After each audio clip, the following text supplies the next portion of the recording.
People that are excited and don't know what they're doing are dangerous. Now here's the point. You want to believe, you want to be excited, you want to be enthusiastic, and you want to know what you're doing. See, when you have both of those things together, you got some real power.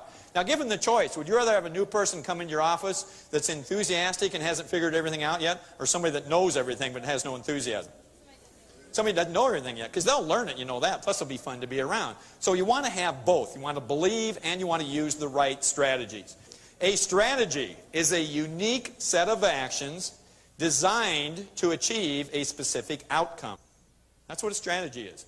A unique set of actions designed to achieve a specific outcome. So you have the dream, you have the goal. That's one of the neat things of life. What's even more important is your strategy that's going to get you from here to there. And every dream, every vision, every goal has an optimal strategy to achieve it. And there are two different ways you can learn strategies in life. Two different ways you can learn strategies in life.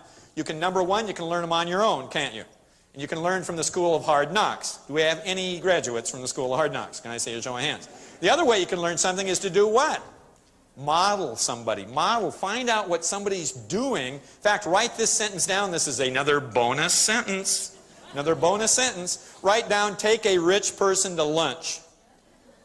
Take a rich person to lunch. Tony says this a lot. Take a rich person to lunch. And I've never seen any person in my life better than Anthony Robbins at modeling people that do things great. Man, he finds out somebody that does something he'd like to do. What does he do?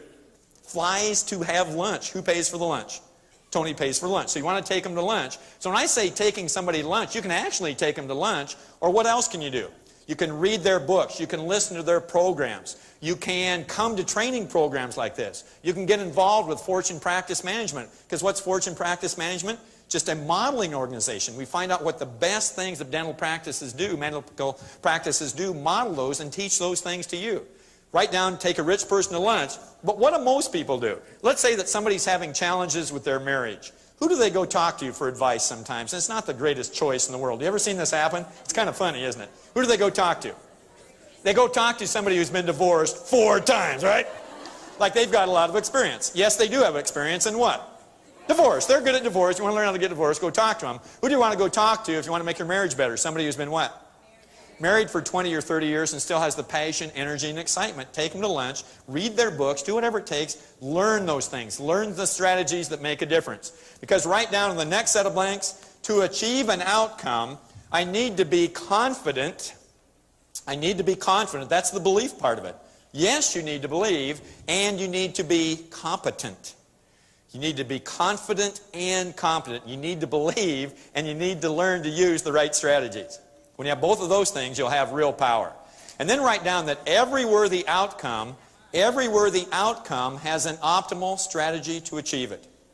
Every worthy outcome has an optimal strategy to achieve it, and that's why you're here today, is to learn some of these strategies. Incidentally, when you go out to lunch this afternoon, most people, who do they go to lunch with? The same old people, right? Who do you want to go to lunch with? Maybe some different people. Maybe a couple of dental offices get together and go out to lunch together, sit, intermix things there a little bit, find out what other people are doing. Don't go out with the same old people all the time. And we're going to be talking about now, I think, the one principle that I think is most important when it comes to influence. The one strategy that has helped me more than any other when it comes to influencing people to take action. And the basis of all of this is what we call the pain-pleasure principle. Now, I know this is very basic, and I think sometimes it's great to get back to the basics, because sometimes we make things too complicated. The pain-pleasure principle basically says that people take action for a combination of 3 reasons. Number 1, their need to avoid pain. Absolutely. This can be physical pain. We in dentistry know this. Or it can be emotional pain. It can be either one of those kinds of pains. People will take action to avoid that pain. Number 2, their need to gain pleasure. Their desire to gain pleasure. The pleasure that they're after. The need to avoid pain, the desire to gain pleasure. And then number 3 is what we call the driver state. What I call the driver state, kind of extending on what Tony's done a little bit, the driver state that people are in at the time. In other words, it's the state or the emotion that drives their behavior. Have you ever said something or done something, and after you said it or you did it, you said to yourself, I can't believe I said that, I can't believe I did that? Why does that happen? Why do we say or do dumb things at sometimes in our life? Because at that moment in time you're in a dumb state. Right? Dumb states are going to do dumb things, I can guarantee it. You ever had a time where you couldn't remember your home telephone number? Why do we do ignorant things? Because at that moment in time you're in an ignorant state. Is there a buying state? Is there a time? There's a buying state, isn't there, okay? Isn't there a time when the patient, you can see it in their eyes, you can see it in their whole body, that they made the decision to go ahead with your treatment plan? You know what I'm talking about? There is a buying state. And I'm talking about the entire office. This is not just the dentist. The entire office, it's important that they keep people in what we call decision-making, buying kinds of states. Because people are in buying states, they'll buy. When people are in decision-making, action states, they'll take action. You ever been to Las Vegas? In a casino, they work long and hard at getting you in a gambling state. Really. They teach courses at UNLV. What do they do in the casino to keep you in a gambling state there in Las Vegas? Give you free drinks, right? That'll do it. That's part of it. What else do they do? No windows. So you have no idea about time. Where are the clocks? Nowhere. No windows, no clocks anywhere in the place. How about the air? They pump oxygen into the room. Pump oxygen into the room. How about the lights? The visual kinds of things? You can't look at the floor. They're so obnoxious. You ever look down at one of those casino floors? They're obnoxious. There's nothing going on up here. Where are all the lights? Eye level, straight out, getting you to take action. How about the sounds? Are they very carefully manipulated? You bet. What happens there's always the buzz in the casino, right? There's always that action going on in the casino. What do you hear every couple, 3 minutes? Ching, ching, ching. Then you go, there's still hope. There's still hope. There's still hope, right? So the whole thing is very carefully manipulated to get you in a gambling state. So the bottom line is you want to be good at getting people to take action to get them into state. In fact, draw an arrow from driver's state to action. Indicating if you want to get somebody to take action, one thing you can do is change their driver's state. You want to get yourself to take action, sometimes you have to change your state first. It's kind of interesting. I got in pretty late last night. I've been on vacation. I've been traveling all over the place doing programs. It's really been a hectic 2 weeks. Did I get up this morning and say to myself, ooh, I can't wait to do another one of these suckers? You know, I can't wait. I was not in the right kind of state when I got up this morning. But I knew I had to be in what? A resourceful driver's state so I could create the kind of actions on stage that get people to take action. So what did I do?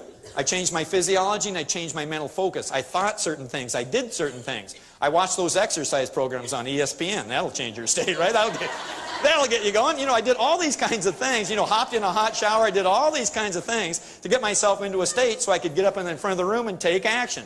Then draw an arrow from pain to action. Draw an arrow from pain to action.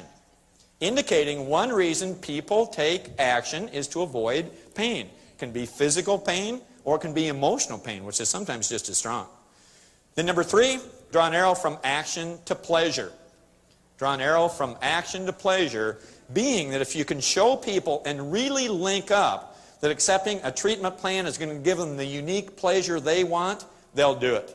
And if you can do all 3, if you can get people into state to show them how taking action is going to get them away from some pain they're experiencing and show them how they can get the pleasure they really want in life, people will take action gladly.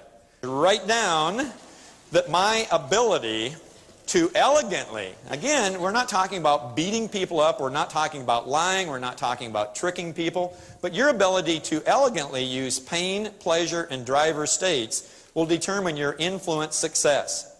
It'll determine your influence success. Now, we talked about pain and pleasure and how you can get people to experience that. It's important that when you're influencing somebody that you're good at directing people's mental focus. Directing people's focus sometimes to the painful things in their life and directing their focus to the pleasurable things in life so that you can show them how they can get away from that pain and towards this pleasure by accepting your treatment plan.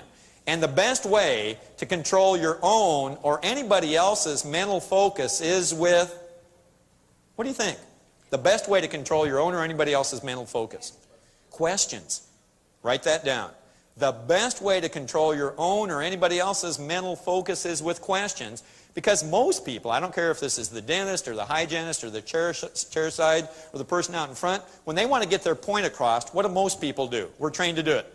Blah, blah, blah, blah, blah. Tell, right? Sometimes where do your words go? You can see it in their eyes, can't you? Right over their heads.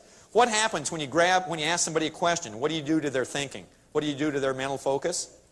You grab control of it. You get control of it by asking questions. I think the best way to understand this is to think of your brain as a filing cabinet. Your brain's a big old filing cabinet. It's got all these files in the filing cabinet. And when you ask somebody the right question, you know what you do with their file? you open up the right file. When you ask the right kind of question, you'll open up the file in somebody's brain, and the information and the emotion attached to that information will be available to you, and it's available to them. So you want to be great at asking questions, because write down, ask and you shall receive. There's some pretty good advice there. Ask and you shall receive. That's not whine and you shall receive. I want to be very clear about this, okay? It's ask and you shall receive. And then write down, if you don't like the answers you're getting in life, you need to learn to ask better questions. You need to learn to ask better questions. Basically speaking, write down, when you want to get your point across, you need to ask the patient a question that will get the patient to tell themselves the answer you want to hear. I know that sounds a little strange, but you want to get somebody to really absorb some information, you can tell them, or you can ask them the question, they'll get themselves to tell themselves the answer that they want to hear. You got to be great at asking questions. Innovative people tend to ask what kinds of questions? Innovative questions. Innovative people ask innovative questions. So if you want to be innovative, ask innovative questions. Albert Einstein was an innovative person. Albert Einstein was the guy that basically came up with the theory that at the speed of light, time stops. How did Albert Einstein come up with that theory? Did he sit in his laboratory for 5 or 6 days and do all these theorems and calculations and logarithms and things like that? No. Albert Einstein was sitting at his kitchen table one noon hour. He looked up at the clock and saw the clock was exactly 12 noon. Albert Einstein then asked himself a very interesting question. You know what the question was? I wonder what would happen if I could sit on a light wave that was coming off that clock at exactly 12 noon. I wonder what would happen if I could sit on that light wave and ride that light wave out into the distance. And of course, if he'd be doing that, he'd be traveling at the speed of light, right? He said, if I do that and travel at the speed of the light, sitting down on that light wave, would all those 12 o'clock light waves always be coming with me? So no matter when I'd look around myself, would the clock around me always say 12 o'clock? Interesting, wasn't it? That's how he came up with that theory. He asked the question. Then he asked himself another interesting question. He said, I wonder what would happen if I could hop ahead to those light waves out in the distance, the one that came off the clock like 11:59, those ones out there. If I could move ahead to those light waves out there, and of course in order for him to do it, he'd have to what? Travel faster than the speed of light to get out there, right? He said, I wonder if time would go backwards. That's how he came up with that. How many of you, I want to really see a show of hands here, how many of you have ever sat at your kitchen table at noon? Can I see a show of hands? Raise your hands at any time in your life if you've ever sat at the kitchen table at noon. Raise your hands. Keep them up. How many of you have ever looked up at the clock at 12 o'clock? Okay. How many of you asked yourself the question, hey, I wonder what would happen if I could hop on that light wave and ride that thing off into the distance, okay? Maybe some of those doctors that grew up in the 60s have done this, but I don't think most people have done this, right? So, why did Albert Einstein come up with that kind of breakthrough theory? He asked what? Different questions than different people. Here's what I'm here to tell you. I work a lot with salespeople. Probably over half my time I work with salespeople that are selling insurance. For the last year I've worked with people who sell timeshares. There's an interesting group of people. Have you ever been on one of those things? And most salespeople, I notice, what do they do when they want to get their point across? Blah, blah, blah, blah, blah, blah. Tell. What do the great ones do? Ask. They're always asking. You hear that great salespeople, that great influencers listen 75 to 80% of the time? That's true. And they're listening to the right stuff because they're asking the right questions. See, you can listen to people and this information doesn't do anybody any good. You've got to ask the right kinds of questions. So ask and you shall receive. Then write down in the next set of blanks, write down that prescription. Those of you in the medical field and dental field know this. Prescription without diagnosis is... What would you do if somebody walked into your reception area, before they even opened their mouth, you said, hey, it looks like you need porcelain fused metal crown on number 19 and composite fillings on 7, 8, and 9. Without even opening their mouths, what would they do? Turn around and walk out. That means you're doing what? Prescribing without diagnosing, because prescription without diagnosis is malpractice.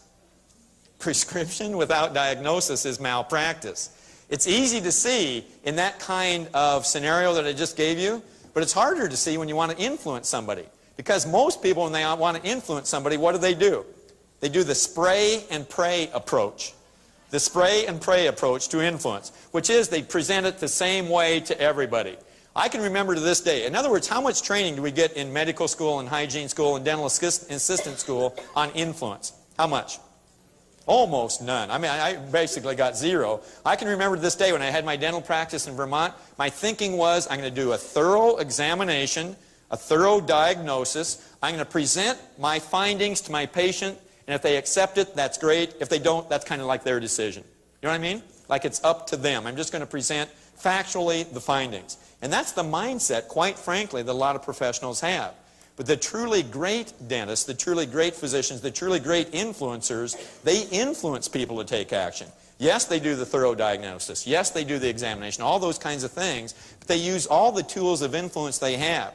And it's not just the dentist. This is something that everybody in the dental practice can do.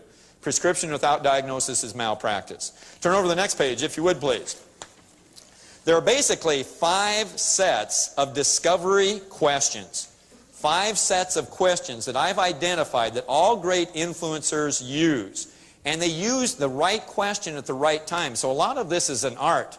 But you also got to have a palette of colors that you can choose from. And these are the 5 kinds of questions that you'll want to ask. The first question you want to ask, the first kinds of questions are what we call probing questions. Probing questions basically say, what background and factual information do I need to know about this person? Examples of probing questions are, how long has it been since you've seen a dentist? Have you ever had any orthodontic treatment? Probing questions will tell you where to ask the problem discovery questions. Dentists and dental office staffs, are they pretty good at asking probing questions? Yeah, see, we've been trained to be probers. We're very good at asking probing questions. So in addition to the visual examination, you ask these kinds of questions. I've noticed that most dentists are very good and their staffs are very good at asking these kinds of questions. So those are probing questions. They tend to come first. Not necessarily, but they tend to come first in the interaction. Those are probing questions. The second kind of questions you want to ask are what we call problem discovery questions. What are the current problems, or you can view this as challenges, that this patient is experiencing that our treatment can solve? Do your gums ever bleed when you brush or floss your teeth? Have you had difficulty opening or closing your mouth at times? If you could change one thing about your smile, what would it be? See, find out the problems, the challenges that people are having. Problem discovery questions will tell you where you should amplify the pain. Again, are most dentists pretty good at asking problem discovery questions? Especially the ones about the gums bleeding and the orthodontics and things like that. Sometimes they're not very good at asking, if there's one thing you could change about your smile, what could it be? Find out the pain, maybe the emotional pain that people are having concerning the look of their smile. So those are problem discovery questions. Again, most dental offices and medical office staffs are pretty good at asking these kinds of questions. Move over to number 3. These are what we call pain amplification questions. Now here's where it gets interesting. What are the difficulties, pain, that these problems have caused in the past, are causing right now, and will cause in the future? So what are all the physical and emotional pain that these problems have caused in the past, are causing right now, and will probably cause in the future? Why do you want to use all 3 of those time frames, past, present, and future? What does that do for you? Gives you a lot more power. Remember the Christmas Carol and Scrooge? Was it the ghost of Christmas past that got Scrooge to change? No. Was it the ghost of Christmas present? No. What got Scrooge over the edge? The future. And in effect, it was all 3 of them, wasn't it? Kind of like the combination. But the future is what really did it. So the pain amplifications are, what are all the problems, difficulties, pain, that the problems have caused in the past, are causing right now, and will cause in the future? For example, say the patient answers your problem discovery question. If there's one thing you could change about your smile, what would it be? They say, I don't like, the space between these 2 upper front teeth. Could you amplify that pain? Most dentists, what do? They just what? Leave it there. You want to amplify this pain. Ask them some questions. How long have you thought about correcting that? That goes into the past, doesn't it? How much is your self-confidence lowered because of the space between your teeth? Does it affect you at work or any personal relationships right now? Ask them about that. And then the third part, what might happen to you personally and professionally in the years ahead if we don't improve the appearance of your smile right now? What does that do? Gets them thinking out into the future. So you want to be good at directing people's focus to the past, present, and the future. You do all 3 of those. You amplify the pain. The person now has some real emotional pain that they can take action to get away from. But what do most people do with their pain in life? They have this rug. What do they do with their pain? Bury it. They shove it under the rug, don't they? And they put a little bit of pain under every single day. Pretty soon they got this big lumpy rug, right? What do you want to do as an elegant influencer? You want to pull the rug back and show them what? The pain. Show them the dirt, because they're always going to sweep it underneath there. And the best way to do it is to identify the problems, questions number 2, and then amplify the pain. And is this something that everybody in the practice can do? Yes. So everybody wants to do this. Don't just leave it up to the dentist at the treatment, at the case presentation appointment. That's when most dental offices are looking at this. It's an entire process. Again, that product will really show you how to do it. And I want to get these 5 kinds of questions across to you. Now that you've discovered the pain and you've amplified the pain, you move on to what we call the pleasure discovery questions. The pleasure discovery questions. What will you gain? In other words, what pleasure will you have by solving these problems? And what other pleasure that is not related to a specific problem does the patient desire? So it can be the pleasure away from the pain, or it can just be some pleasure that's not related to a pain. Here's an example of a pleasure discovery question that would naturally follow the example we've used above.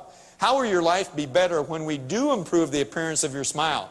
As we've done with this patient, as you show them maybe some before and after pictures there. So in other words, you show them the pleasure that they're going to get by solving the problem. Because we want you to remember that when it really comes down to it, people do things for emotional reasons. And those emotional reasons out in the future that they desire.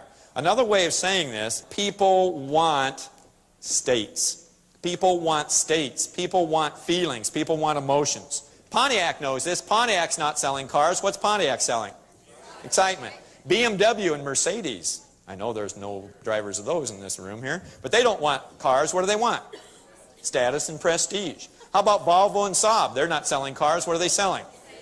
Safety. Intelligence is more precise. I'm a college professor. I have all these advanced degrees. Now I get a Volvo. You know what I'm talking about? People want states, they want feelings, they want emotions. In fact, who here in this room would love to have a flashy, neat, new sports car? You would love to have it. Raise your hand real high if you'd love to have a flashy, neat, new sports car. Leave your hand up. Leave your hand up. I want to look at you. Ma'am, right here, you are the clear winner, right here, with the flower dress. In fact, you don't need the microphone. You can just stand up and walk out in the aisle here. And come with me. And give Joni a big hand for volunteering here. Johnny? Oh, Johnny. Very good. Come right up on stage here, Johnny. It's Johnny. Okay. Johnny wants to have a sports car, right? Yeah. Okay. Why not? And why not? Okay. How many here would not want to have a sports car? You'd never have a sports car. See, there are people who don't want sports cars. Isn't that strange? Yeah. Okay. What kind of sports car would you like? Okay. No, wait. Now, here's what's interesting. What's happening up here? Everybody's telling her what she wants. Oh, just coaching. I see. That coaching thing in. Okay. Now, when somebody's trying to influence somebody, do they do the same thing? Do they do the same thing? Here's what you need. Here's what you need. This is the dental treatment you need. This is why. You know what I'm talking about? You got to find out what she wants. Got to find out what she wants, okay? So what kind of car would you like to have, irregardless of what these people up in the front row say? What kind of flashy, neat, new sports car? I'm a black Mercedes. A black convertible. Mercedes convertible. That little two-seater deal? Yeah, because I live in the Northwest, so I can't drive it in the winter anyway, so go for the convertible. Okay, this makes logical sense, right? Is anybody following what's going on here? I'm not, but that's okay. But no, she wants, you live up here, so that's why you want it? Well, the one you can't drive all year long? I can't drive it in the winter, so I want a convertible, because I wouldn't buy a convertible if I drove it in the winter, obviously, but okay. It'll be tucked away in the garage in the winter. Tucked away in the garage in the winter. But does everybody understand what she wants? Now, does she want this for logical reasons or emotional reasons, okay? It's that little two-seater Mercedes, black, two-seater, convertible. What color interior? Gray leather. Gray leather interior. Okay, everybody knows what you're talking about. Here's what I want you to do. What I'd like you to do right now, and I'll take the microphone here for a second, is just close your eyes. Okay. Johnny, just close your eyes. And I want you to imagine, and what do you do in the dental office? I'm a hygiene assistant. Hygiene assistant, okay? Close your eyes. And I want you to imagine you're just going to that Mercedes dealership, and your car is waiting for you there. And it's sitting there in the sunlight, out in the back lot there, you know what I'm talking about? It's there, and it's all paid for on your salary. Oh, which is interesting. Okay. That's even better, right? It's all paid for. It's all paid for. And I want you to see it sitting out there in the sunlight. They got it for you out there, and you're walking out to your Mercedes. How would that feel to walk out there? Walking out there, feeling pretty good. Okay. And you're walking out there, and I want you to stand in front of your Mercedes. The top is down. They got it down for you. Just look at that thing for a second. Kind of walk it around a little bit. Notice how that looks? Mm-hmm. Okay. Walking around it. Okay. Now I want you to open the car door. Open the door. Just go ahead and just do it right now. And I want you to slide into your Mercedes there. Okay. Just slide right in. Go ahead and do it. Slide in. Very good. Nice. And shut the door and hear that nice Mercedes thunk. Ooh, how do they be sound? Now reach up and grab the steering wheel. Nice leather steering wheel. How's that feel? Good. Feels pretty good? Okay. Now what I want you to do, is this a automatic or a stick? Stick. Stick. Okay. It's a stick. This is a stick kind of lady. Okay, she got the stick. I want you to reach down and start the car. Let's start the car first, okay? Reach out, clutch in, start the car. Hear that baby rap out. Can you hear it? Yep. How does it sound? It's that nice Mercedes. Just right, right? Now reach down, put that thing in first gear. Okay. Put her in first gear. And I want you to drive it out. Drive it out. And as you're driving out, smell, was it gray leather interior? Smell that gray leather interior. How's that smell as you're driving out? It smells pretty good. I want you to pull out in front of the dealership. Okay. Turn right. Okay. Go ahead and turn right. And you pull up to a stop sign. Okay. And you see a friend off to the side of the road. Okay, one of your friends. Give them that Mercedes wave. How would that look? Okay. Give this lady a hand. Okay. And open your eyes. Nice job. And you can stay up here for a second. Okay. Now, does this lady want a car? No. That's the point. She doesn't want a car. She wants a feeling. When you lick your lips, that's a hint. You know, she's licking her lips. That's a hint. When you're going like this, did you see it in her body? She wants that feeling. Okay? You could buy 12 Hyundais for that one BMW convertible. 12 Hyundais. That'd be more intelligent, wouldn't it? 12 of them. Oh, that'd be intelligent. One of your Hyundais gets broken, what can you do? Let's say your Hyundai runs out of gas. What could she do? Let her sit. You got 11 more at home, right? Yeah. Okay, good. That'd be more intelligent. Incidentally, Mercedes, what's associated to that convertible two-seater? Prestige and status, but there's still some flash and some sexiness and some action there, right? What one word, do not say this out loud, but don't say this out loud, but think it to yourself. What one word do you associate to Hyundai automobiles? Don't say it out loud. Now just say what word do you associate. Now, say it out loud, the word you were thinking. Cheap. Cheap and junk were the two words that I heard most people say, except up in the front row here again, up in the front wall. That's what they, kind of cheap and junk. They have a negative association with their cars, don't they? Now, maybe it's not entirely true because their cars aren't that bad. If you ever look at those J.D. Power list, it's just a little bit below Chrysler products. It's not that bad. But they have those emotions associated with their products, so are people rushing out to buy Hyundais? No. So what does Hyundai do to change their association to their cars? Have you seen their commercials? There's two good-looking women. They're about Johnny's age. They're about your age, and they're sitting outside a restaurant, and they're dressed to kill. You know, they're looking real good. And up drives a car, and it's a guy in a Maserati.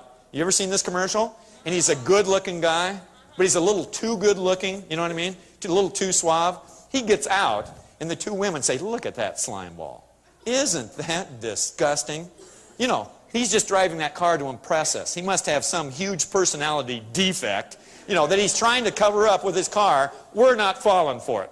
Then the next scene comes, and a guy drives up in a Ferrari. And they said, there's another one of those guys. Isn't that disgusting? You know what they say about guys that drive big cars, don't you? Look at that guy. There's another guy that drives one of those kinds of cars. We're not falling for it. We're not going to go for it. This is total bunk. Then a third driver drives up, and it's a guy in the Hyundai Sonata, $9,000 fully loaded. You ever seen this? He gets out. You ever seen the commercial? No. He's a good-looking guy, but he's really good-looking, right? Open-collared shirt, not too fancy, not too slick back like those other guys. And they look at him. They lick their lips, Johnny. They look at the guy and say, I wonder what he's got under the hood. Right? Isn't that cute? How many of you have seen that commercial? Cute commercial, isn't it? What are they trying to do? They're trying to change the feeling that's connected to their product or service so that people that buy it now, that you're intelligent, you're not trying to cover it up. It's a good card for the Generation Xers. Generation Xers, you wear your hat forward, what do Generation Xers do? Wear their backward. You have a neat outfit on, what do they wear? Grunge. You like football, what do they like? Skydiving with, you know, the boards and things like that, and all these weird kinds of things. They're the kind of contrary people. So here's what I want you to do, Johnny. I want you to imagine, you know what a Hyundai looks like? Kind of? Little boxy kind of things. Okay, okay. You pretty much got it. Okay. Close your eyes. I want you to imagine you've just gone to the dealership, okay, and you're buying a new Hyundai. Okay? Buying the new Hyundai. And it is black, or as close as they could get it, right? It's, you know, kind of black, okay? And this one has 4 doors for the price of 2. And it also has a top on it, right? Kind of boxy, okay? You're walking up to your Hyundai, okay? It's all paid for. Open the door. Go ahead and open the door. Okay? The last time I did this, the lady opened the door and it fell off. She took it and laid the door down. I'm glad you're okay. And I want you to slide into your Hyundai and smell that gray plastic interior. Yeah, it's a little, your butt sticking to the seat, right?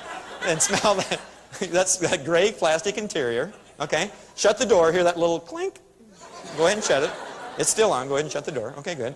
Reach up and grab a hold of the plastic steering wheel. A little wobbly, but not bad. You know, it's wobbling around a little bit. Okay? Now reach down, start your car. Hear that 3-cylinder engine go ring, ring, ring, ring. Okay, not too bad. Now reach down and put it in first gear. Okay. It's up on the column. Oh, yeah. Grind it down. There you go. You got in there. Okay. Now you got your foot on the clutch here. And let it out. Okay. It's a little grabby, but not bad. Okay.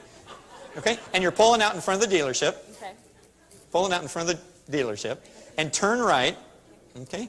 And you pull up to a stop sign. And you see a friend off to the side of the road. Pull the hat down. Pull my hat down. Okay. Very good. Now open your eyes. Very good. Give Joni a big hand. Thanks a lot, Joni. Okay. Now. Yes. Okay. She doesn't want a car. So what does she want? She wants feelings. She wants emotions. She wants states. People don't want dental treatment. I know that's one of the big things I had to learn when I was a dentist. People don't expect, it's not at the top of their list, is it? Not at the top of their list. Usually, they want the feelings, they want the emotions, the states that the dental treatment will give them, and they want to get away maybe some emotional or physical pain that they're having. That's why people do things. People want states. Then write down that values. Values are the states that people want most. Values are the states that people want most. Different people want different states. I have 5 states, 5 feelings, 5 emotions you really could want in your life. What I'd like you to do is to pick out the one that's most important to you. Pick out the one that is the most important to you of all 5. Now, don't say it out loud, but just pick it out. Just pick it out loud. Pick out one that's most important to you. Love, security, adventure, success, freedom. I could have done hundreds. I just did 5 that are kind of variety. There's a lot of variety there. Now, how many of you picked out one, right? How many of you chose love? Chose love? Wow, that's a nice high percentage. How many of you chose security? Good. How many of you chose adventure? The wooers in the back of the room, okay? How many of you chose adventure? How many of you chose success? Okay. How many of you chose freedom? Look around the room. See, different people in this room want different things in life. I had a real revealing, eye-opening experience. I did a similar kind of program to this in Malaysia. And I did this exercise and asked a room full of Malaysians to pick out the one that was most important to them. And I looked out in the group and they were going nuts. Like they couldn't pick any of the 5 that I put up on the board. Why not? In Malaysia, they have a different set of values. You know the 5 we ended up with? Peace, tranquility, transcendence, love, and harmony. I had to erase my whole thing and start over. That was really an eye-opener for me. Then I went back to Orange County, California the next week. Back to power, success, all these kinds of things. Different cultures have different values in common. So that just shows you that different people want different states, they want different feelings, they want different emotions. Who's right?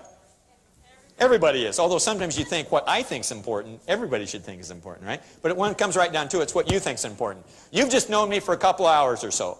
I used to be a dentist. I didn't like it. I sold my dental practice. On weeks, I either go scuba diving or skydiving. Okay? Where is security on my list of things that are important to me? It's last on the list. It's not even important to me. It's really strange. That's not important to me. What do you think is most important to me in my life?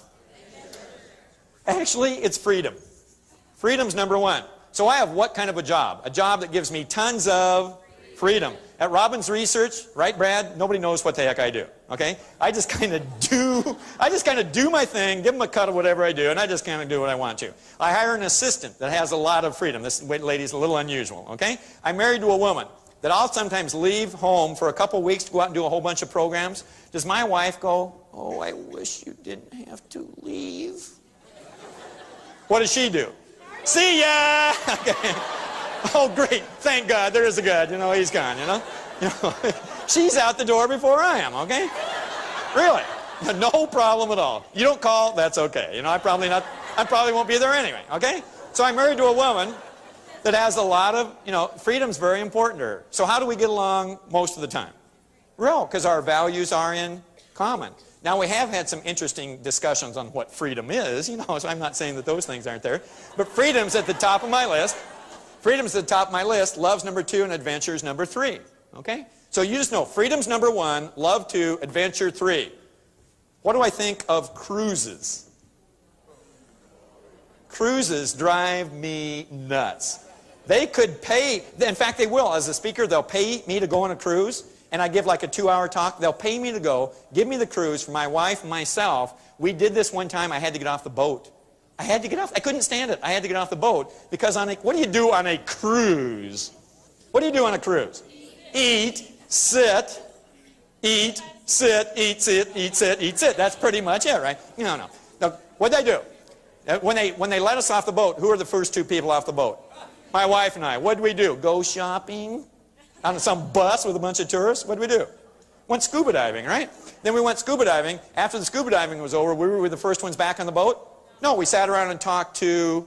You ever been down in the Caribbean, and those guys that are down there to help you scuba dive? There's some interesting characters, aren't they, okay? There are people that what's really important to them is freedom. So we sit around and talk to the scuba guys. Sit around and talk to we let the boat, somebody on the boat knows that it's the last minute, so we get back on right at the last minute. And I can only take 2.5 days of that, okay? Because freedom is most important to me. Adventure, those are the kinds of things I do. Those are the kind of jobs I have. Those are the kind of friends I have. I want people that we have a lot of freedom, a lot of adventure, and want the love and the connection to go there too. So when I have all those things there, here's what's really hysterical when it comes to influence. I'll have an insurance person come and talk to me, trying to sell me a financial insurance plan. Do you know what they try to sell me? 9 times out of 10, and it's hysterical to see what happens. What are they selling me? Security. And they'll say, "Nate, when are you going to retire?" To which I answer, "Never." Retire from what? I never want to retire. And it screws up their chart. You know that? What the hell do I do now? I don't know where to go. And they get all flustered. Well, they'll say, "Well, don't you want to retire in some old person depository? Don't you want to retire in Yuma, Arizona with all these old people so you can play bingo on Wednesday night and shuffleboard and ride 3-wheel bicycles and stuff like that?" What do I think of Yuma, Arizona with a bunch of old people? Nowhere. I just went on vacation with my family to Lake Okoboji, Iowa. Am I hanging out with the kids or the adults? The kids. What are we doing? Skiing, we're driving the go-karts, we're out doing all this stuff. What are most of the adults doing? Sitting and eating, sitting and eating, sitting and eating. I want to have fun, I want to have adventure. So the bottom line is, different people want different states in life. They want different feelings, they want different emotions. Those are their values. Then write down in the next set of blanks, write down that rules are what has to happen for people to experience their values. Rules are what has to happen for people to experience their values. Now here's where it really gets interesting. Let me give you an example of this. Who raised their hand as an example for freedom? Who raised their hand on freedom? Sir, right here. What has to happen for you to experience freedom in your lifetime? The ability to go wherever, whenever I want, without thinking about cost or family, or just be free. Okay, very good. The ability to go wherever I want to without worrying about cost, family, things like that. That's his rule for freedom, okay? Are you married? I'm curious. No. Okay.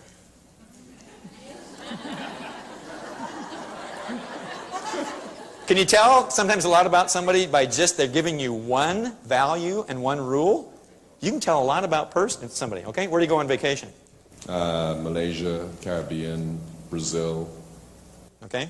He's not going to, some Club Med or something like that. Or maybe he is, I don't know. Okay? What kind of car do you drive? Okay. Mercedes-Benz 560 SEC. Bingo! Okay. Yeah, what's your name and telephone number? Okay. Now here, how many of you were surprised at his answers? Not surprised at all. Why weren't you surprised? You just knew one of his values and one of his rules. Can you tell a lot about this person? What motivates him? Who he's going to hang around? What kind of stuff he's going to buy? Why he would accept dental treatment?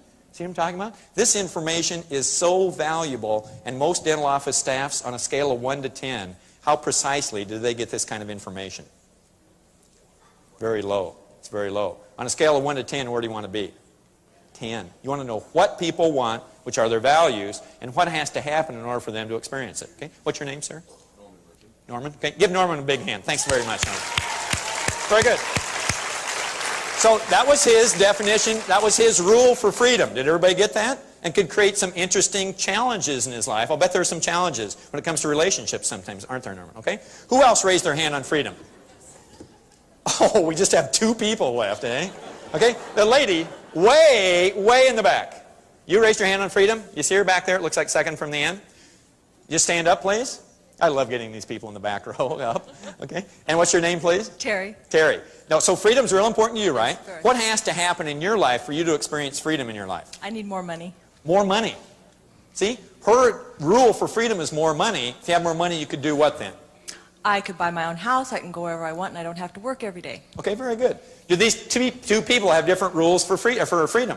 Absolutely, absolutely. So you got to know their rules and their values. Give her a hand. Very nice, very nice. Give her a hand. So do you understand the difference between values and rules? Values are what people want. Rules are what has to happen for them to experience it. And here's what you want to do. You got to be an expert in discovering what people want and how they want it. Is this just in a dental situation? How important is this for kids as a parent? It's critical. How about a marriage, knowing what people want and how they want it? It's absolutely critical. So any kind of a relationship, because you're playing any kind of a game, whether it's the marriage game, the dental office game, the dentist patient game, and you're playing the game with 2 different sets of rules, what's going to happen with time?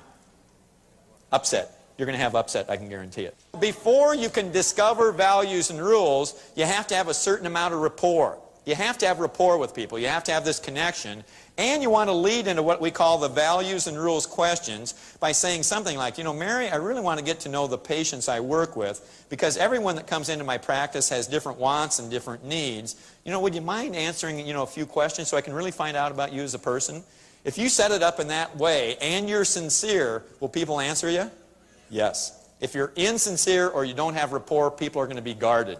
And maybe, quite frankly, giving you the wrong kinds of answers. So you got to have rapport and you got to mean what you're talking about. Now the values question. See number 1 there? The values question, finding out somebody's values, is what's most important to you in blank. And you can ask different questions depending on the value area you want to explore. So the values question is, what's most important to you in blank? If you wanted to find out somebody's values in life, you'd ask them, what's most important to you in life? If you wanted to find out somebody's values around their dental treatment, you'd ask them, what's most important to you in the dental treatment you receive? If you want to find out somebody's values when it comes to a relationship with the dental office staff, you'd ask them, what's most important to you in a relationship with the dental office staff? Find out what people want. And the generic form of the values question is, what's most important to you in blank? So what I want everybody to do right now is repeat with me the values question. Okay? Sit up straight in your chair. Sit up straight in your chair. And ask in unison, out loud with me, the values question. Are you ready? What's most important to you in blank? Now, how would Minnie Mouse say that sentence? Are you ready? Everybody together. Are you ready? What's most important to you in blank? Now, how would Arnold Schwarzenegger say that sentence? Are you ready? What's most important to you in blank? Now, how would you say this in a sexy, seductive tone of voice? In your best sexy, seductive tone of voice. And you got to start this one out with, hey, baby. All right? So are you ready? Hey, baby. What's most important to you in blank? Okay, good. Getting some other uses for the material here, okay? So we're talking about that. Okay. That's the values question. Find out what their values are. As an example, sir in the red right here, what would be most important to you in a relationship with a dental office staff if you were a patient going to a dental office? What would be most important? They treat me with respect. Okay, what does he want? What's his value? Respect. Okay, we found out his value. Now I want to find out his rules for respect. Do different people have different rules for respect? Yes. Do different people have different rules for what good communication is? Yes. Do different people have different rules for love? Different people have different rules. So, respect is real important to you. We really want to, you to be respected in our practice. Would you mind answering, what would we have to do as a dental staff for you really to feel like you're respected as a patient? Because all our patients are different, and we want to give you respect in the way that you'd like to have it. See me on time. See me on time. That's rule number 1, see me on time. Do different people have different rules for what see me on time is, what on time is? What's on time for you? I know this might sound a little strange, but is that right at the time, within 5-10 minutes or so? I mean, what's it for you? How about right on time? What's that again? Right on time. Really on time. Okay, rule number 1. Is there anything else we'd have to do as a dental staff for you to feel respected?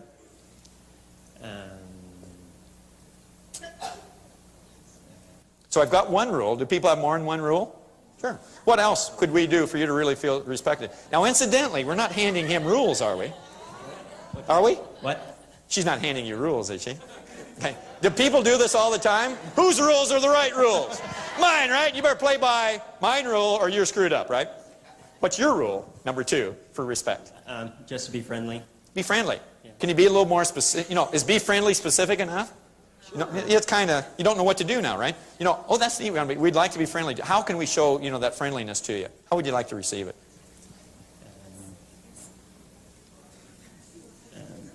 Don't talk down to me. Don't talk down to me. Talk on your level. Explain things in terms that you'd like to have. How else could we do that? Any other ways? Incidentally, it's usually not this hard when you're sitting across the... I know it's kind of hard, doing what you're doing. But basically what you're doing, you're finding out what they want, which are their values. What was his value? Respect. What was rule number 1? On time. What's rule number 2? Don't talk down to me and talk in a certain kind of way. So how important is it for you to know this information? It's critical. Otherwise, you might break one of his rules and he's going to do what? Leave. Go to somewhere else where he can have his values and rules met. See what we're talking about? Grab a seat, give this man a big hand. Thank you very much. That's not easy. Thank you. So the rules question is, what would have to happen in order for you to feel blank? And in that blank, you put down the value that you discovered above. Everybody understand that? Or if it's a relationship kind of thing, what would I or our office have to do in order for you to feel blank? So, but the basic rules question is, what has to happen in order for you to feel blank? So everybody repeat with me out loud the rules question. Are you ready? What has to happen in order for you to feel blank? Now, how would Minnie Mouse say this? Are you ready? What has to happen in order for you to feel blank? How would Arnold Schwarzenegger say it? What has to happen in order for you to feel blank? Now, in your best sexy, seductive tone of voice, are you ready? Hey, baby. What has to happen in order for you to feel blank? Okay, good. Incidentally, what's a great lover? Somebody who knows what you want and how you want it.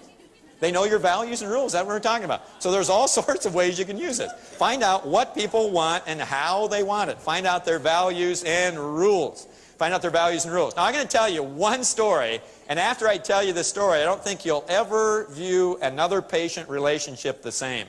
It's a very graphic example of this finding out values and rules and then using it. I once gave a presentation to a wide variety of people. It was a room full of about 500 people, but they came from all over the place. Some of them were salespeople, some of them were leaders, some of them were executives, some of them were professionals. After I gave the one-day program, a guy comes up to me at the end of the day. And he said, Nate, I run this limo company, and I'm about ready to go out of business. Because you know what happens? People call me on the phone, and you know the first question they ask me? How much is your limo ride? And he used to say things like, well, it costs this amount of money, and we have some wonderful limousines staffed by courteous drivers. Wonderful limousines staffed by courteous drivers. Is that the spray and pray approach? See? It's the same thing for everybody. Well, I said, I know why you're going broke. You're not finding out what they want and how they want it. See, you got to find out what people want and how they want it. Then I gave him a series of 4 questions, just like I'm going to give you on the next page.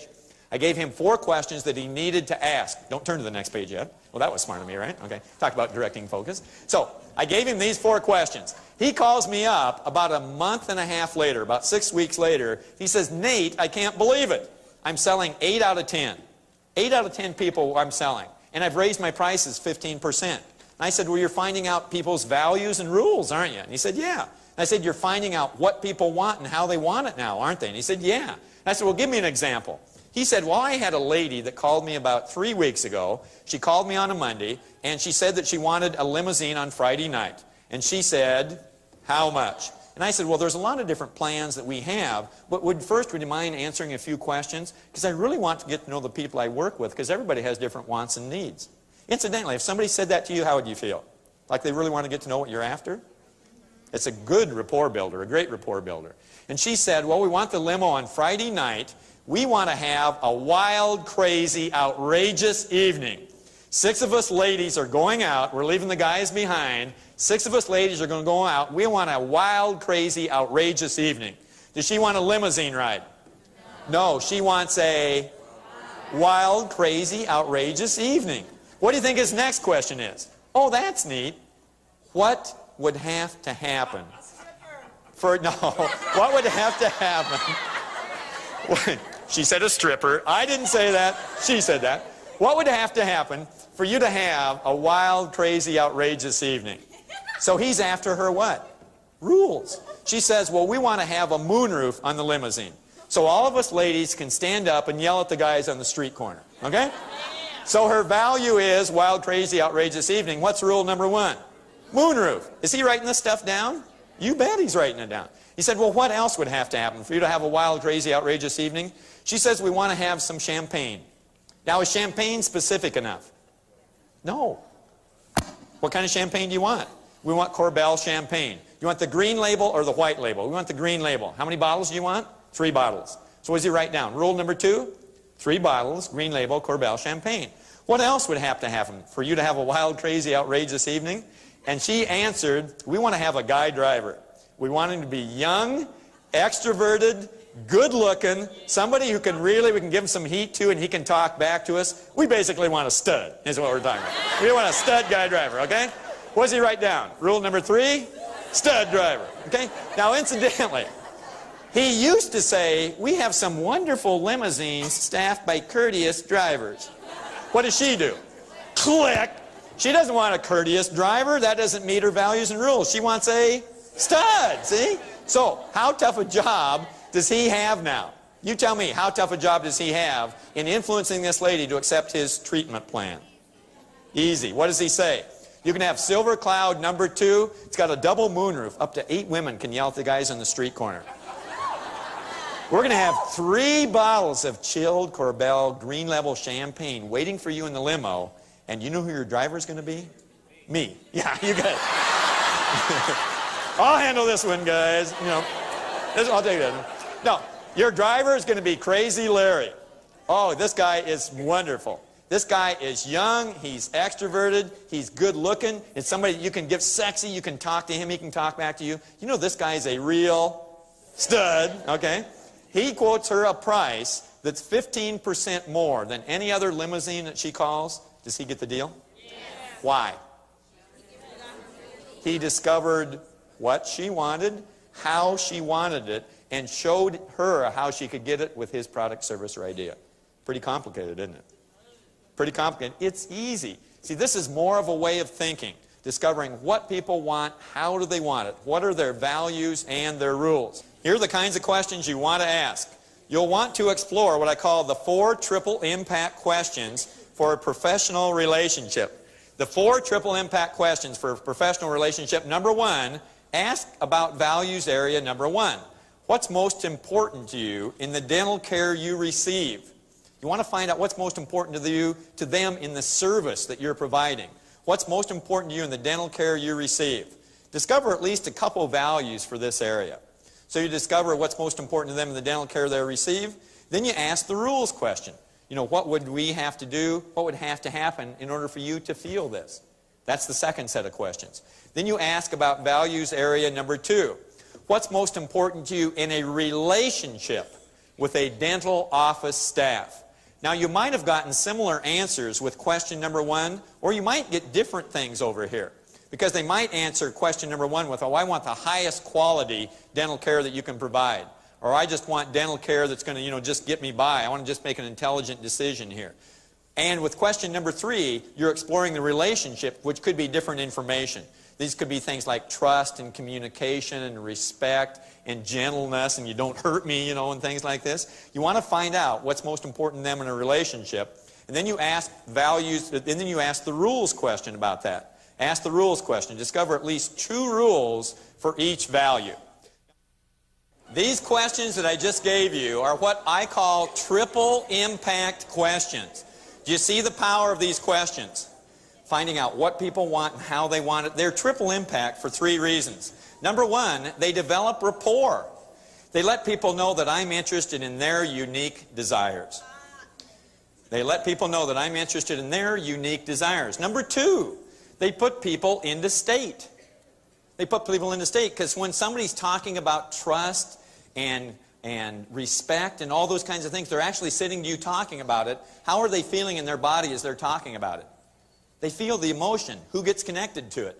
You do. You get connected to it. When that lady called my friend on the phone with the limo service and she was talking about that wild, crazy, outrageous evening, what was she experiencing in her body at that very moment? Yes, yeah, yes. She was experiencing those feelings. Who got connected to it? He did. So when she thought about those feelings, he was connected to it. That's why those dancing raisin commercials work, right? How many of you like watching the dancing raisin commercials? Like watching it? What song do they play in the background? Heard it through the grapevine, right? How many of you like that song, think it's a nifty little song? What are they doing in that commercial? They're getting you to feel good raisins. Feel good raisins. Feel good raisins. Feel good raisins. You're laughing. I'm not even a raisin. You're so well conditioned, right? Right? So they connect a feeling to their product or service. So now one way you can go out and feel good is go out and buy some raisins. That's it. That's why that works. See, that's why you're the dance. In fact, write this down. Another bonus sentence here. Write down, I am the dancing raisin of my practice. I am the dancing raisin of my practice. You're the dancing raisin of your practice. Now you might think, oh, this is silly. But how many of you have a patient that when you walk in and meet that person, they light up just like you're a dancing raisin? You have some patients like that? I mean, you just walk in the room, they all light up. How tough are these people to influence? You say, do this, what do they do? Sure, no problem. How many patients do these people refer to you? A little or a lot? A lot. See, if you have that ability to be a dancing raisin and to induce states in people and make people feel that way, they'll want to do business with you. And they'll accept treatment plans and they'll refer people to you. So that's number 1. Number 1 is they put people in state, and number 2 is they put people in state. And when this happens, myself, our office, and our services become linked to that state. They become linked to that state. Number 3, these questions give me valuable information so that I can show people how they can get exactly what they want, which are their values. Exactly what they want in the way that they want it, which are their rules. Through our services, precision is power. What people want are their values. How they want it are their rules. Precision is power. Then write down on the next page, to become an elegant influencer, I must become a master of discovering what people want. You've got to become a master of discovering what people want, their values, and how they want it, which are their rules. So yes, I gave you some specific questions. Then write down in the next set of blanks, the number 5, positive action questions. We've spent a lot of time on these pleasure, discovery, and amplification questions, which is what we were just getting at. The fifth set of questions are positive action questions, which are basically, what's the next step? Examples of positive action questions are, does that make sense, Mrs. Smith? Do you want to stop this bone destruction before it comes more serious, don't you? See? Is plan A or plan B better for you? Positive action questions get people to take the next step, because elegant influencers get people to make a series of small steps. What's it awful easy to do in any kind of professional office? You present your case, you do your treatment plan, you present your case presentation, and then you wait to the end to ask them if they want to go ahead. True elegant influencers get them to make small steps along the way. And they do it by asking a series of these positive action questions.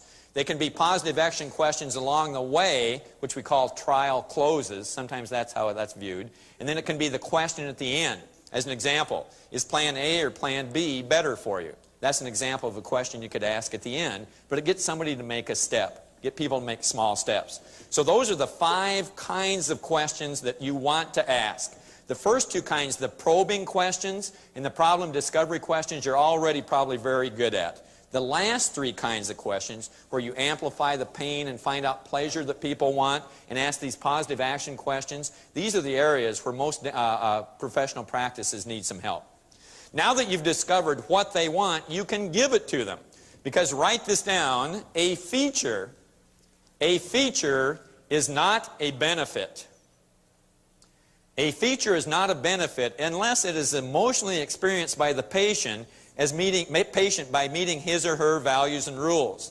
Just telling the patient the features of your services will not get them excited to buy. Won't get them excited to buy. A feature isn't a benefit unless it meets their values and rules. How many of you have ever done a case presentation and you told somebody too much? And you created an objection? What does that mean? You gave them a feature that you thought, boy, they would really like this. And they said, I'm paying for that? I don't want that. You gave them a feature that didn't meet their values and rules, didn't you? See, if you know this precisely, you don't make those kinds of mistakes. That's why it's so powerful. Feature is not a benefit. Write down, I can't shoot a shotgun. I can't shoot a shotgun at my patients by doing the same case presentation for everybody. You can't do it the same way all the time. Number 1, it's boring, and number 2, you won't give them what they want as well as you could. You can't do the same thing for everybody. You only should link the features of our services that meet the patient's values and rules. But if you don't know this stuff, you can't do it. That's why you got to find that out. Then write down in the last set of blanks, write down that value links. Value links are the connections between myself, our services, its features, and the person's highest values and rules. See, this is the connection. Take a look up on the sheet here, if you would, please. You know their values and rules. You know what they want, how they want it. You know the features of all the services and the products and everything that you offer. You know its features. In the middle between these 2 are what we call value links. I wish we had a couple hours to talk about this, but value links are the connections between these 2. It links up what they want and what you have to offer. They are value links. And I'll give you, in general form, what the value links are. Turn over to the next page. Value links. Value links typically fall under the headings of, one kind of value link that's very powerful is what we call a test drive. Test drive. A value link is something that connects values and rules with the features of your services. Those are the things in the middle. A test drive. You go to a car dealership, you show even slight interest in a car. What's the first thing they do?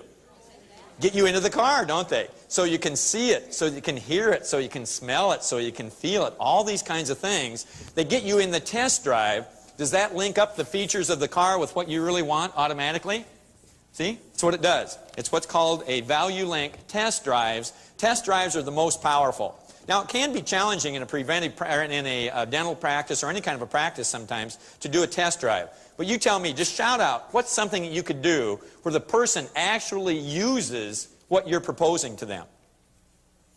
What's an example? Just shout it out. We're an optometry office. We can let them try contacts. An optometry office, they let them try the contacts on. You know, see how easy this is and how they feel, and boy, they're a lot better than those old ones that you used to try. They have them put them right in their office. That's a great example of a test drive. How about if, yes? Shout it out real loud. Clothing store, they let you try the clothing on, right? Maybe if you're in a dental practice, what could you do? If you have some kind of home cleaning device, what can you do? Send it home with them. You don't have to pay for it now. See how you like it. It's what we call the puppy dog close. What's the best way to sell a puppy dog? Take it home, see what the kids think, you know. Yeah, that's a good one, right? Okay. Yes, what were you going to think of? Yeah, just stand up and shout it out. Cosmetic imaging. Okay, now that's more technically a demonstration. We'll talk about demonstration before in just a second. That's more technically a demonstration, but it's a very powerful demonstration. Okay, test drive, they actually have it done. They actually feel it in their mouth. See, okay, maybe bleach the lower arch before we do the upper arch, and see what you think if you want to have the upper arch now. That's a good one, right? See what I mean? That's puppy dog pose. Yes. Yeah. Cosmetic mock-ups, technically that's a demonstration. Oh, wear them home. Well, I've been out of it for a while here, okay? They can actually wear it home. Now, that would be a test drive with composites. Okay, very good. Those are test drives. Whenever you can use a test drive, that's the most powerful. Then write down number 2 are demonstrations. Demonstrations.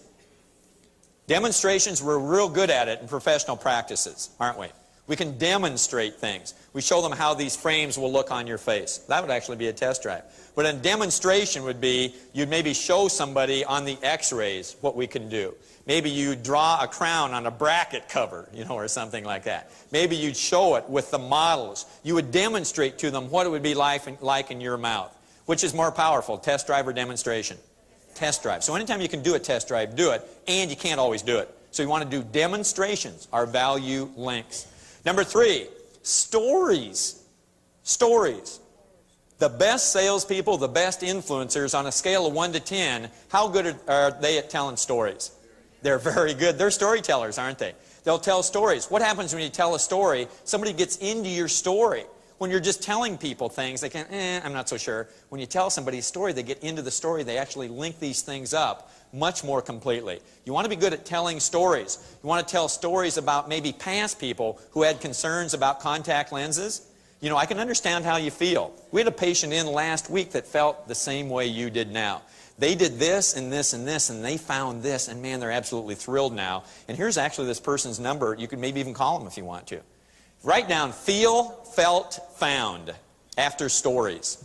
That's a great way. You can always construct a story. And the best way to construct stories in a professional practice are about other patients that you've had. Maybe tell stories on yourself. Maybe stories about your staff. But you want to have this whole collection of stories. And you can say, I can understand how you feel. Some of our past patients felt the same way. They did this and this and this, and then they found this. Feel, felt, found is a really neat way to construct any kind of a story.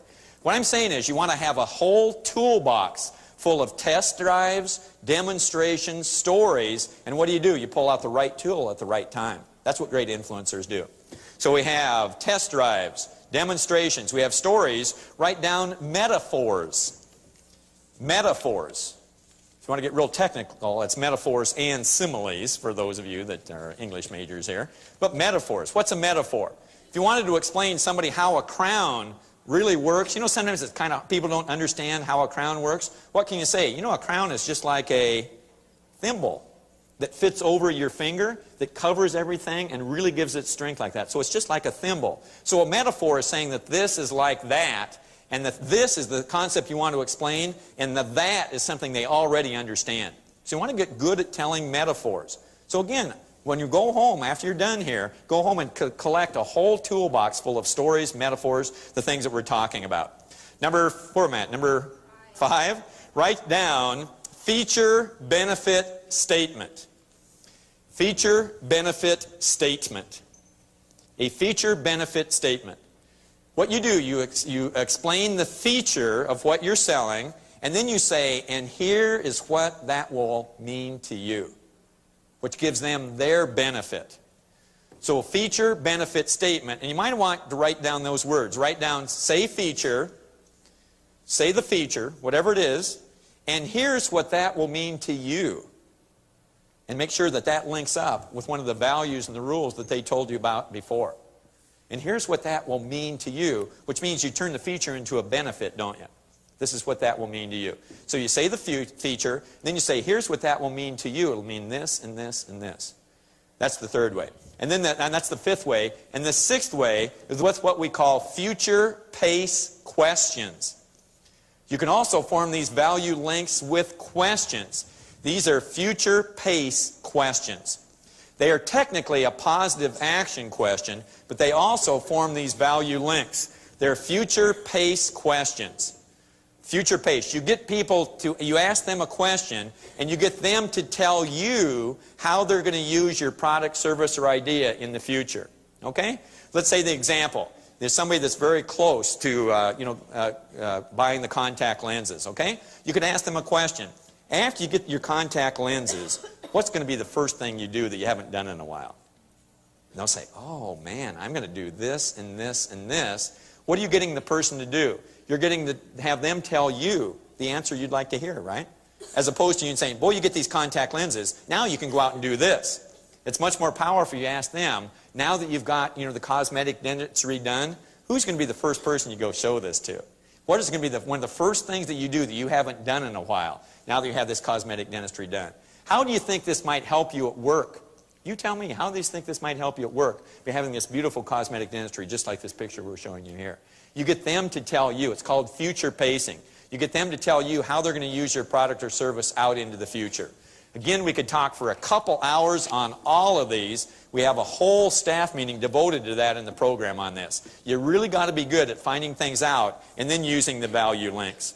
Changes are happening out there. Challenges are happening. In fact, write down in the next set of blanks, the last blanks there, write down that challenges are the spice of life. I know there are challenges in professional practices. Challenges are the spice of life, and if you had no challenges in your life, you would be dead. One step beyond bored. You would be dead if you had no challenges in your life. Let me give you an example. In fact, it's a metaphor. We have an eagle. An eagle is flying horizontally across the ground. How fast can an eagle fly horizontally? Horizontally, how fast can it fly? About 40, 45 miles an hour. It can dive much quicker than that. What's the only thing holding the eagle back from flying faster? The air resistance in its face, right? How fast could that eagle fly if there was no air resistance in its face? No challenge, no resistance in its face. How fast do you think that thing could go? 80, 90, 100 miles an hour? Interesting. No air resistance means there's no air, correct? No air, the eagle's in a vacuum. If the eagle's in a vacuum, the eagle would what? Fall to the earth. That's another one of those, right? No air, it would fall to the earth. The very thing that's in the eagle's face is the very thing the eagle does what? Pushes against. I mean, that's what it pushes against. The very thing that's in the eagle's face that seems like a challenge, that's what flows over the eagle's wings and gives its lift. Are there any parallels in your life? Any parallels in your practice about all those challenges you're facing? See, those are the very things that you need to learn as a practice, as a person, as a group of people, as a team, as a leader. Those are the challenges you need to push against. Because write down in the last set of blanks, like the eagle, use the challenges of life as a chance to soar. Use the challenges of life as a chance to soar.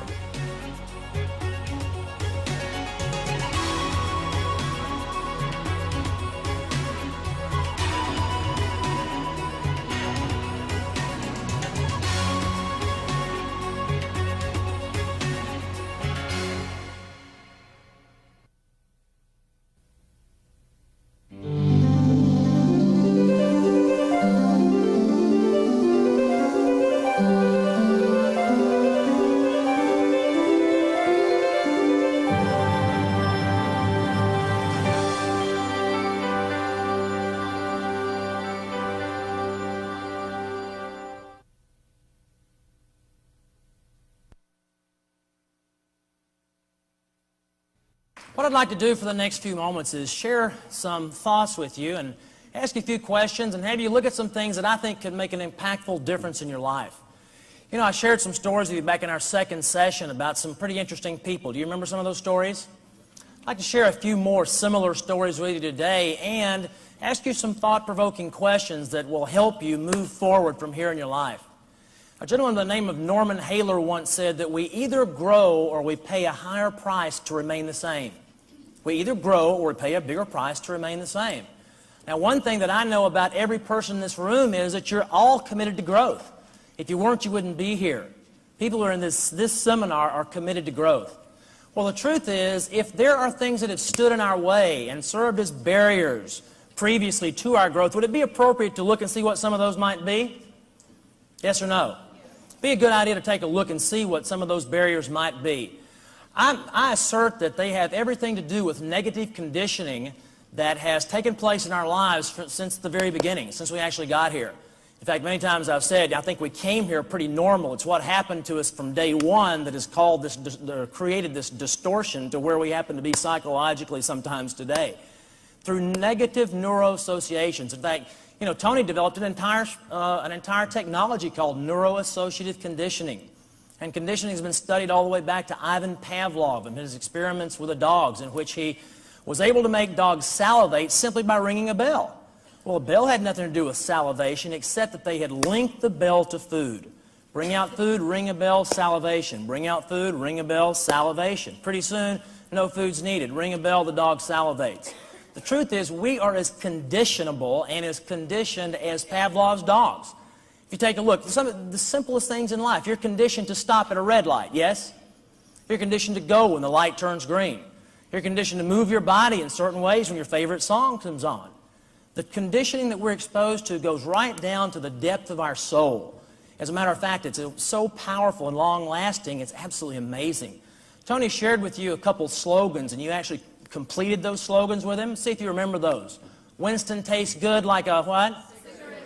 And yet, as he shared with you, hasn't been on radio or television for over 17 years. Amazing. Some people in the audience barely were, crawling at that point in time. There was another one called, I'd walk a mile for a what? I'd walk a mile for a camel. It's been 30 years since that was on radio or television. But it was so conditioned to the minds of your parents that some of you who aren't even 30 years old at this point heard it from them. And you knew the answer to that. The truth is, we are conditioned at a very, very, very deep level in our lives. Now, how does that affect us professionally? Let's think of some of the other things that you have heard. How many people, for example, have heard this? There are too many doctors. Anybody heard that one? How about there aren't enough patients? Who's heard that? Yeah, lots of hands in a room. There are too many doctors. There are not enough patients. How about this one for people who are on in staff positions here in the room? You can only make so much working in a professional practice. You ever heard that one? You're limited. You're only limited if you say so. But you see, that conditioning surrounds us everywhere. And if we listen to things like that and take them on as if they were real, they become our reality. Our focus becomes our reality. See, the truth is, the negative conditioning is everywhere. I mean, look at the television, look at the radio, look at the newspaper. Think of the things that are all written in there. It's a pretty crazy world we live in, isn't it? Is that yes or no? Pretty crazy world. In fact, let me read an editorial to you. I'd like to share an editorial with you that I think you'll find rather interesting. The world is too big for us. There's too much going on. Too many crimes, too much violence and excitement. Sound familiar? Try as you will, you get behind in the race. It's an incessant strain to keep pace, and still you lose ground. Silence empties its discoveries on you so fast you stagger beneath them in hopeless bewilderment. Everything is high pressure. Human nature can't endure much more. Does that sound familiar? Sound like life? This is a quote from the Atlantic Journal dated June 16, 1833. June 16, 1833. Now, I got a question for you. Have all these conditions that we think we have been at the effect of, are they new? Are they just like shown up of late? Absolutely not. The conditions have been here forever. In fact, let me read a quote about conditions. This is a quote from George Bernard Shaw. This was written in 1893. People are always blaming their circumstances for what they are. I don't believe in circumstances. The people who get on in this world, the people who get up and look for the circumstances they want, and if they can't find them, they make them. Again, written in 1893. If you don't adopt that type of thought process, what does it cost you? What does it actually cost us? You know, if we have this little voice in our mind saying, yeah, but I don't know if I can do it here, or yeah, but I don't have enough money, or yeah, but I don't have enough patience, or yeah, but I don't have the staff, or yeah, but I don't have the knowledge, or yeah, but I don't have the training, that's actually a disease called yebatitis. What I invite you to do is to remove that word from your vocabulary. The truth is you can. You can if you think you can. Your focus absolutely becomes your reality. If we don't think that way, what does it cost us? Let's look at several phases. Like, how about the planning phase, the goal-setting phases of your life? If you embark on, setting goals for the next 5 years or 10 years, and if you set those goals through a filter of limitation based on negative neuroassociations, what happens? You think you limit yourself? Absolutely, because I couldn't accomplish that, or yeah, but that wouldn't work here in a small town, or yeah, but that wouldn't work here in the southeast, or yeah, but that wouldn't work because I'm black, or yeah, but that wouldn't work because I'm, yellow, or yeah, but that wouldn't. You know what? Truth is it's not about black or white or yellow. The truth is it's just about how you think. It's simply about how you think. Negative neuroassociations affect us in the planning phases of our life. The second place that negative neuroassociations affect us is in the startup phase. Let's say you have a big plan and it's time to start on a project. How many times does your brain say, well, yeah, but I don't know. It was a good idea when I wrote it down. How many times do you notice that? You write something down, the next day you look at it and gosh, did I write that? It affects us again at the startup phase. The third place it affects us is in the phase where it's time for persistence to actually show up. When we hit that first wall, or maybe the second wall, and we think, well, gosh, it probably wasn't supposed to work anyway. This was, pretty big challenge, and, gosh, I think I'll probably just can it and give it up. See, negative associations, negative neuroassociations affect every aspect, starting from the goal setting, going all the way to completion. In fact, negative neuroassociations affect our integrity, where we sell on ourselves. What I'd like to ask you to do here for the next few moments with me is consider how we historically, as humans, have sold out on ourselves in the planning phase, and in the startup phase, and in the persistence phase, in our own integrity, and where we sell out on our relationships with one another. Let's first look at the planning phase together. If you're going to plan your life, I've got a question. Would it not be appropriate to plan it, as if that was where you were going to spend your remaining days? Let's take a look at that. Think about it for a second. See, this is not the dress rehearsal. It's the only chance we get at this life. Now, there's something beyond this life. I'm quite clear about that. I'm also quite clear that it does not involve professional practice. You guys clear about that? Everybody's going to be healthy one of these days. Well, when we start to set out on planning the balance of our life, why not plan our life to be a masterpiece? Why not plan it to be a masterpiece? I'd like you to consider this definition of mastery for a moment. I took this from a newsletter I read a couple of years ago. Mastery simply requires that we produce results beyond the ordinary. Mastery is a product of consistently going beyond our limits. For most people, it consists of technical excellence in a chosen field and a commitment to that excellence. If you're willing to commit your life to excellence and surround yourself with everything that supports excellence, your life will change. When we speak of miracles, we speak of events in the real world that are beyond the ordinary. It's remarkable, listen, it's remarkable how much mediocrity we live with, surrounding ourselves with daily reminders that the average is acceptable. Our world suffers from terminal normality. Take a moment to assess all the things that are around you which promote you being average. These are the things that keep you powerless to go beyond the limits you've arbitrarily set for yourselves. Isn't that interesting? Pretty interesting. So let me ask you a question. If you were going to set out on planning the balance of your life, would it not be appropriate to plan your life to be a masterpiece, yes or no? Yes. In all areas, all the areas that Tony just mentioned, I don't need to repeat those, but in every one of those areas, to plan your life to be a masterpiece. The subconscious mind, we've already talked about this a number of times, moves us in the direction of our currently dominant thought. The reticular activating system will move you in the direction of your currently dominant thought. So if that thought is one of an exciting goal, you'll charge off and you'll achieve that goal. But many times we sell out on ourselves. We simply sell out on ourselves. We don't even listen sometimes to the subconscious voice, our subconscious mind speaking to us, which always takes place in the form of hunches and impulses and ideas, always challenging us to move ahead, to transcend, to go forward, and to advance. But many times we sell out. Why do we sell out? Why do we stop? We stop because of the big F word. Which word is that? Fear. See, fear of success, fear of failure, fear of rejection, fear of all those things we talked about. The truth of the matter is, you know how many fears you came here with when you were born? 2. Anybody know what those are? the fear of falling and the fear of loud noises. Psychologists will tell you this. You came here with the fear of falling and the fear of loud noises. You know where all the other fears came from? Negative neuro associations, negative conditioning. The truth is, what I think would be appropriate would be, first of all, for you to realize in the Bible it says over 450 times, fear not. Fear not. See, I challenge you to analyze your fears, to hold them up to the light of reason. And what you'll see is that they are indeed transparent and without substance. Don't sell out on yourself because of fear. Don't sell out in the planning phase.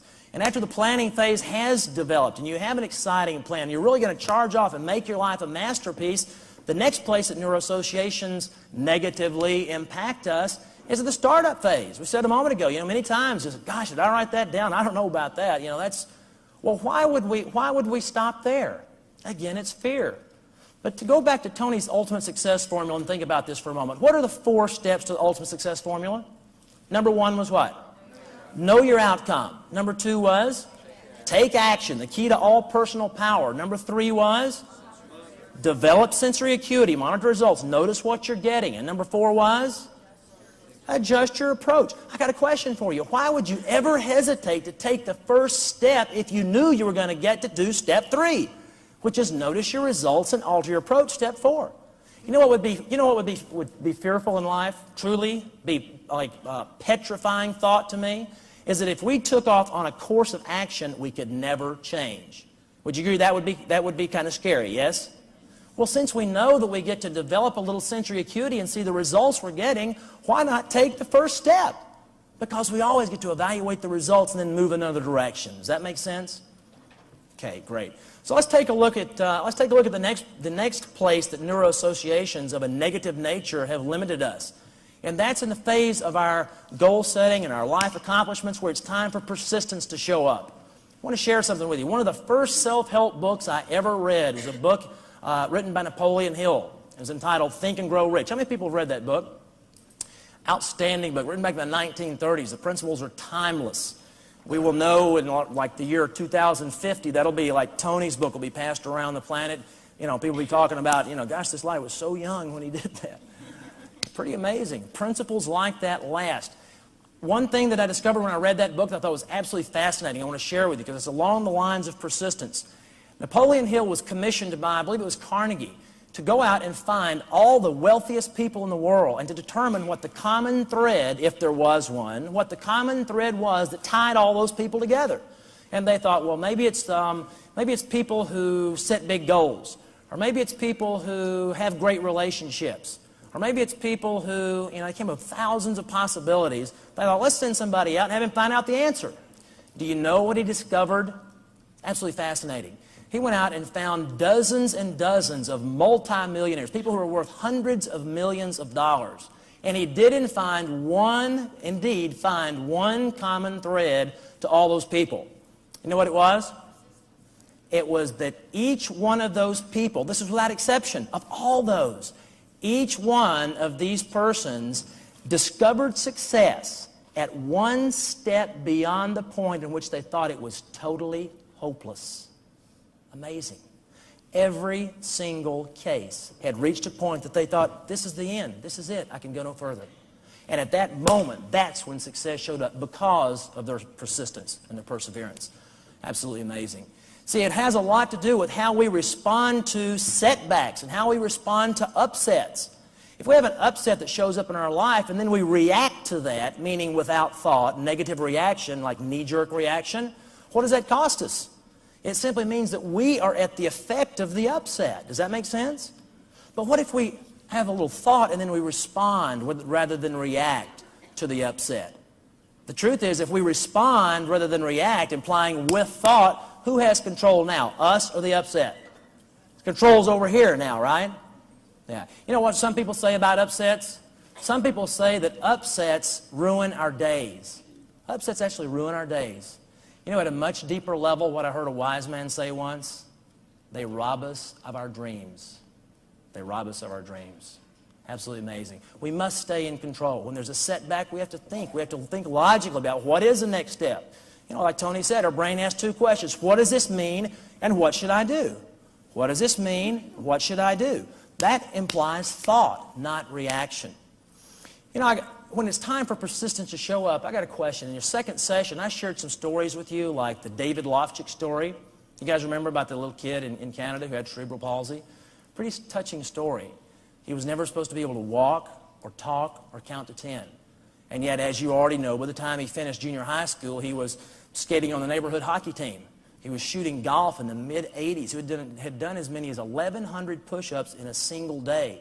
He was riding a bicycle with confidence, even though they had told him they'd never be able to do that because he had no motor connections on one side of his body. I got a question for you. Where would you have stopped had you been him? Where would you have stopped if you had had his challenges? Interesting to look at, isn't it? Where would you have stopped had you been Robert Schuller? He's another one of my heroes I think I've shared with you about. When he built the Crystal Cathedral. How many people are familiar with the Crystal Cathedral out in Garden Grove, California? Where would you have stopped if that had been your project that you were ramrodding and you spent the entire building budget, which was $250,000, the entire building fund of the Garden Grove Community Church was $250,000. He spent every penny on an architectural rendering. He then went on national television and proclaimed that we will build this structure and we'll dedicate it debt-free. That's pretty awesome. He had not a penny to back it up. You know what his board said? His board of directors said, Schuller, stop this. This is insanity. You can't follow through on this promise. We're going to look like fools on national and international television. We don't have any money. You know what he said? No problem. Have faith. As a grain of mustard seed. And if you do, you can say to your mountain, move, and nothing will be impossible to you.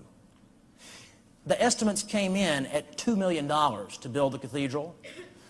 After ground was broken, construction cost escalated, and within about 3 or 4 weeks, I understand, it went to $4 million.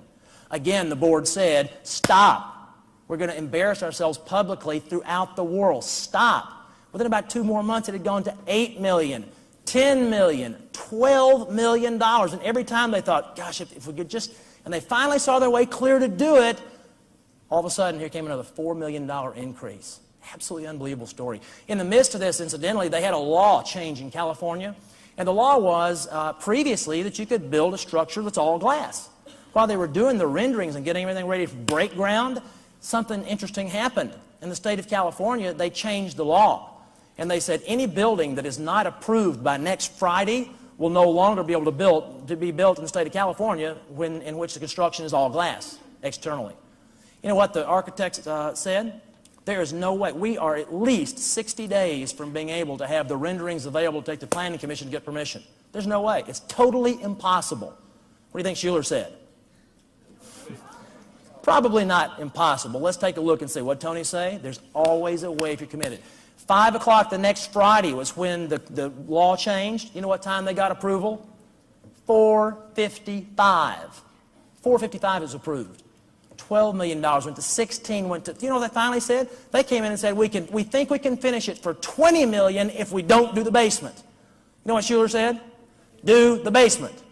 The money will show up. Have faith. Have what? Faith. And the bottom line is that the building was dedicated debt-free. I got a question. Where would you have stopped? Where would you have stopped if you had been Thomas Edison? 10,000 of what some people call failures. Actually, he didn't call them failures. What did he say about 10,000 attempts at creating incandescent light filaments? When a reporter came to him one day and said, Mr. Edison, how can you stand to attempt something and have 10,000 failures? He said, you've got to understand something, young man. I have not failed 10,000 times. I have found exactly 10,000 ways which will not work, which simply means that I'm 10,000 steps closer to finding the one that will. Absolutely amazing. See, when it comes to this question about persistence, I think it's imperative that you know a story, and I want to share it with you now. It has to do with the Chinese bamboo tree. I heard this story first from Zig Ziglar, and I thought it was fascinating. In China, when they plant little bamboo trees, they water them and fertilize them for a year. Would you like to know what happens at the end of 1 year? Absolutely nothing. No growth. Second thing they do, year number 2, they water them and they fertilize them for another year. Guess what happens? No growth. Third year, no growth. Fourth year, no growth. But in the fifth year, starting from nothing, having been watered and fertilized for 5 solid years, the Chinese bamboo tree grows over 90 feet in a period of 6 weeks. Pretty awesome. I got a question. Do you think that there may be a moral in that our Creator sent here for us to observe? What do you think? Yeah. See, chances are your bamboo tree is about to come out of the ground if indeed it hasn't already. And if it hasn't, just know that it shall. Keeping the what? Faith. Absolutely. So our negative neuroassociation has caused us to sell out a number of areas. We talked about several of those. We talked about the startup phase, the planning phase, the phase where it's time for persistence to show up. One more I'd like you to look at. What about our own integrity? What happens when somebody says, well, it's okay to do that, or, well, that's okay, they'll never know, or, just take it, it's just a little bit, or he'll never know, or she'll never know. If we don't have our integrity in place, we absolutely dissipate our power. I'd like to read something to you. 1923. In 1923, there was an interesting meeting held at the Edgewater Beach Hotel. The Edgewater Beach Hotel in Chicago. It was attended by 9 of the most successful businessmen in the country. And I'm going to read a list to you of the people who were there. The president of the country's largest independent steel company. The president of the country's largest utility company. The president of the country's largest gas company. These are some pretty high-powered dudes, would you say? Yeah, no kidding. The country's largest wheat speculator. The president of the New York Stock Exchange. A member of the president's cabinet. The greatest bear of Wall Street. These were the number one, all these areas. The head of the world's greatest monopoly, and the president of the Bank of International Settlement. Those 9 men were at the Edgewater Beach Hotel in 1923 for a high-powered meeting about business and what makes it work. Would you like to know where they were 25 years later? Would you be curious to know that? 25 years later, the president of the country's largest independent steel company, Charles Schwab, had died bankrupt and lived on borrowed money for 5 years. The president of the country's largest utility company, Samuel Insull, had died a fugitive from justice, penniless in a foreign land. Awesome. The president of the country's largest gas company, Howard Hobson, was insane. The country's largest wheat speculator, Arthur Cotton, had died abroad insolvent.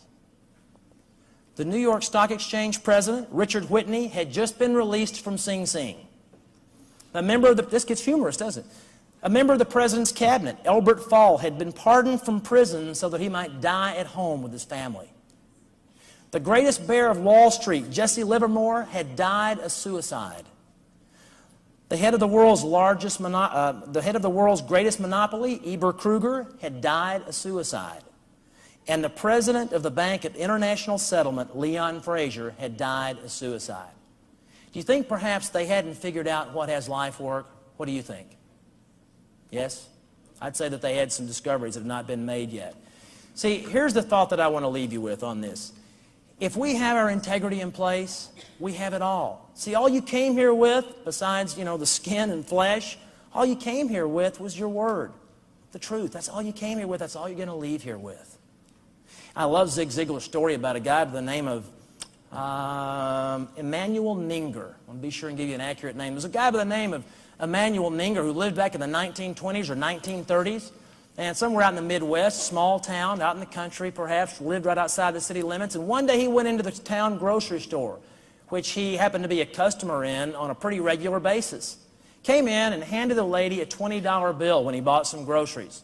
You know what she did? She took the $20 bill, and she had been washing vegetables. Her hands were a little wet. She took the $20 bill. She noticed that it smudged. And her first thought was, well, oh, that couldn't be. I mean, this is Emanuel Ninger. I mean, he's lived down the street for 20 years. That's not a possibility. So she, not thinking another thing about it, she put it in the drawer. She went on about her business. And a few minutes later, she decided after he was gone, that's really bizarre. She pulled it back out. She dampened her finger, and sure enough, the ink ran. She called the authorities. The authorities came in. They checked it. They said, this indeed is a counterfeit bill.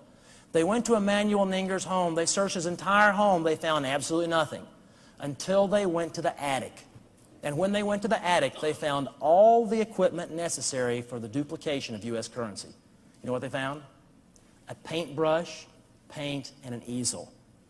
He was counterfeiting $20 bills stroke by stroke, absolutely proof perfect. Amazing. To the human eye, undetectable. He was convicted, he was sent to prison, but here's the amazing part of the story.